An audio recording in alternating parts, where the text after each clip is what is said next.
जय श्री कृष्णा दोस्तों। यहाँ श्री कृष्ण के कुछ महत्वपूर्ण उदाहरणों पर विस्तार से चर्चा किए जाएंगे, जिनसे हमें जीवन को समझने और सही दिशा में आगे बढ़ने की प्रेरणा मिलेगी।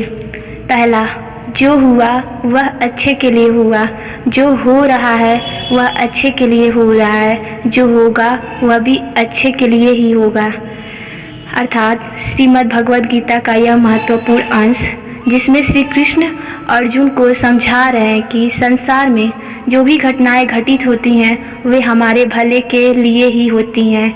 इस संसार के अनुसार व्यक्ति को हर परिस्थिति में सकारात्मक दृष्टिकोण बनाए रखना चाहिए और यह समझना चाहिए कि जो कुछ भी हो रहा है वह किसी न किसी कारण से ही होता है। यह उदाहरण हमें जीवन में धैर्य और सहनशीलता के साथ आगे बढ़ने की प्रेरणा देगा। दूसरा, कर्म करो, फल की चिंता मत करो। यह श्री कृष्ण का सबसे प्रसिद्ध और महत्वपूर्ण उपदेश है, जो गीता के कर्म योग का सार है। इसके अनुसार व्यक्ति को अपने कर्तव्यों का पालन पूरी निष्ठा और ईमानदारी के साथ करनी चाहिए, लेकिन उसके परिणाम के प्रति चिंतित नहीं होना चाहिए। फल की चिंता करने से व्यक्ति का ध्यान अपने कर्तव्य से हट सकता है, जिससे उसकी कर्मशीलता प्रभावित हो सकती है। इस उपदेश से हमें यह समझ आता है कि सच्ची जीवन में सच्ची सफलता केवल निष्कर्म से ही प्राप्त की जा सकती है। मनुष्य जैसा सोचता है वैसा ही पाता है।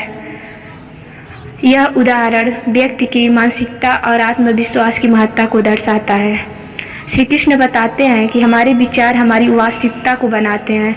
यदि हम सकारात्मक सोच रखते हैं तो हमारे कार्य भी सकारात्मक होंगे और जीवन में सफलता प्राप्त करेंगे। इसके विपरीत नकारात्मक सोच रखने से हम असफलता और निराशा के गर्त में जा सकते हैं।